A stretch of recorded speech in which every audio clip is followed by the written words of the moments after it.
Hi, everybody. Before we begin, I just want to let everyone know that this talk touches on a sensitive topic and may trigger certain emotions or feelings or memories. And if as a result you need to take a moment from the room, please feel free to do so. Benjamin Franklin once said, and I'm paraphrasing here, if in this world nothing can be said for certain except for death and taxes. And as much as we all might fear April 15th, the idea of filing our taxes, there are loopholes and avoidances. Just ask President Trump.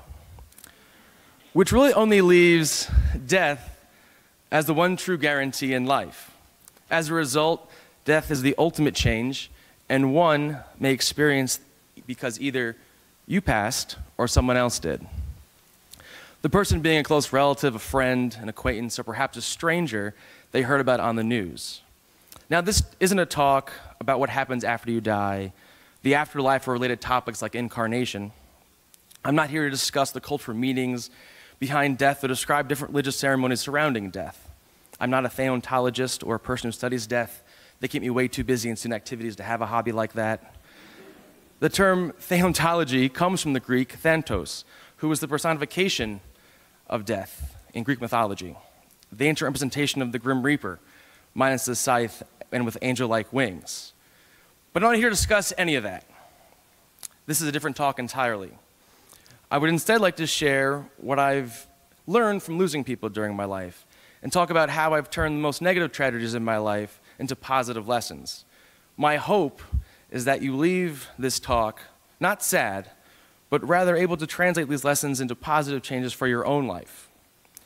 In order to lay the foundation for these life-changing lessons, I think it's important that I share 3 significant people that I've lost during my life. These 3 role models all passed during different stages of my life, and as a result affected me in different ways. In 9th grade, Peter Goldberg, who's one of my best friends, a fraternity brother in college, Phil Little Engine Jouer, and on December 1st, 2009, Poppy Dave.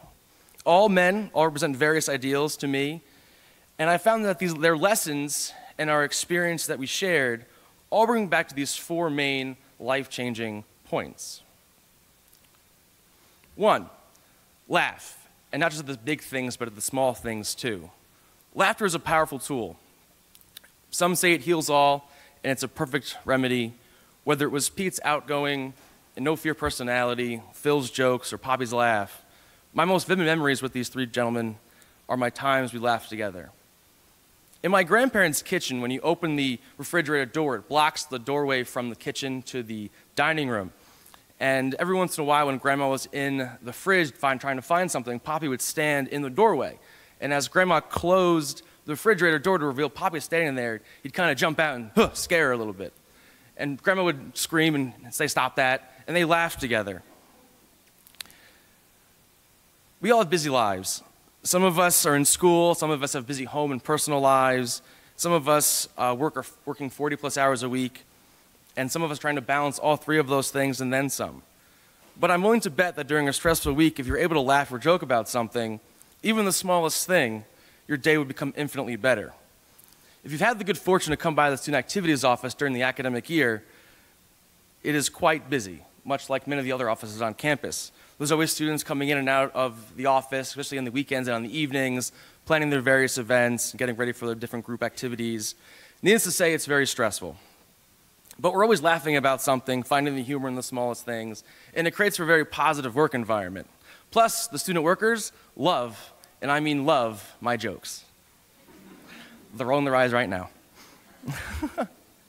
2, speak up, say what's on your mind, reach out to a friend in need, don't wait until tomorrow to talk about it. We never know what life has in store for us tomorrow. We don't know who and who won't be here later, who will meet tomorrow or a week from now, or what random series of events will affect us down the road. Based on this theory, I encourage you to communicate with the people around you, not just through your mobile devices, good cue on the ring.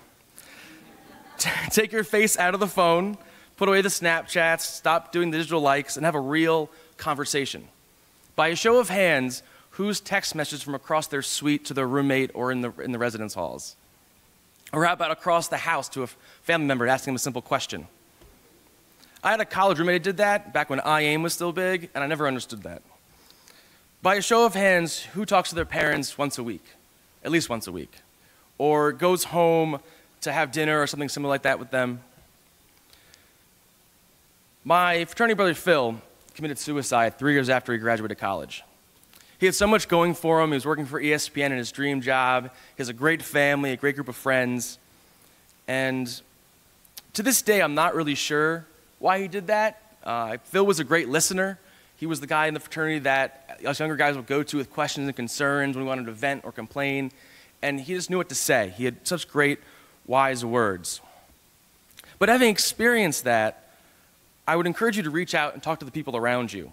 Ask them how their day is. Tell them if you're mad, if you're happy, if you're sad, if you're nervous. And if it's because of them, tell them. And talk about it. Nothing ever got done by going to bed angry. Number 3, dream as if you live forever, live as if you died today. I believe this James Dean quote, which happens to be my favorite quote, perfectly sums up the importance of experiencing life. I don't mean you have to be a thrill seeker and jump out of an airplane, but get out of your comfort zone, try new things, perhaps ride a horse for the first time. It seems so simple, but often we get so wrapped up in what we're doing and what we should be doing and our work that we forget to ask what we can be doing. The idea of stopping to smell the roses seems so trivial, but I challenge you this week to actually stop and smell a rose or a flower or a view that you come upon. My friend Pete had no fear. He was a class clown.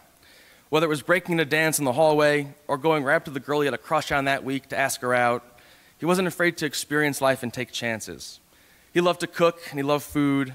From a young age, he wanted to be a cook and open a restaurant.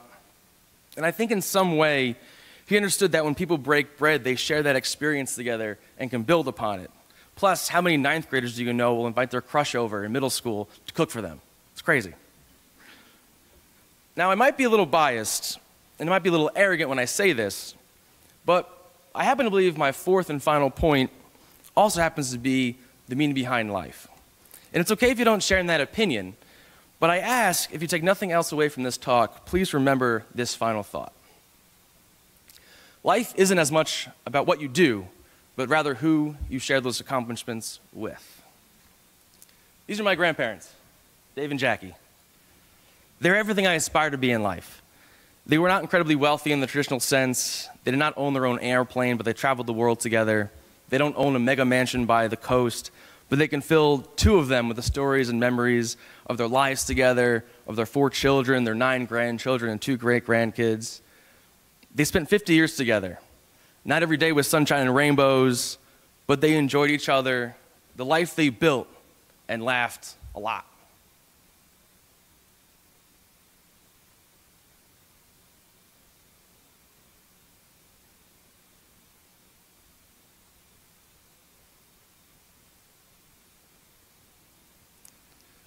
Because when it's all said and done, all you're left is with your memories.